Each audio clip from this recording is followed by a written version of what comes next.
ఈరోజు సిద్దిపేట జిల్లా కలెక్టర్ కార్యాలయంలో జిల్లా వైద్య మరియు ఆరోగ్య శాఖ అధికారి గారికి సిపిఎం పార్టీ ఆధ్వర్యంలో బిజ్జంకి పిహెచ్సి సెంటర్లో తీవ్రమైనటువంటి సిబ్బంది కొరత ఉన్నదని, అట్లాగే ఇతరత్ర సమస్యలు పరిష్కరించాలని డిఎంహెచ్ఓ గారికి వినతి పత్రం ఇవ్వడం జరిగింది.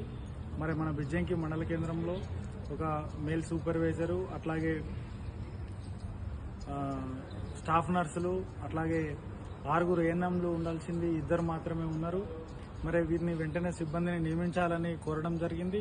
అట్లనే ఆయుష్కు సంబంధించి 2 ఉద్యోగస్తులను సిద్దిపేటకే డిప్యుటేషన్ చేశారు. మరి అక్కడ ఆయుష్కు సంబంధించి కూడా ఖాళీగా ఉన్నది. మరి వెంటనే వారిని కూడా వెంటనే నియమించాలని డిఎంహెచ్ఓ గారికి కోరడం జరిగింది. వారు కూడా సానుకూలంగా స్పందించి మీ యొక్క బిజ్జంకి పిహెచ్లో ఉన్నటువంటి సమస్యల పరిష్కారం కోసం కృషి చేస్తామని చెప్పడం జరిగింది.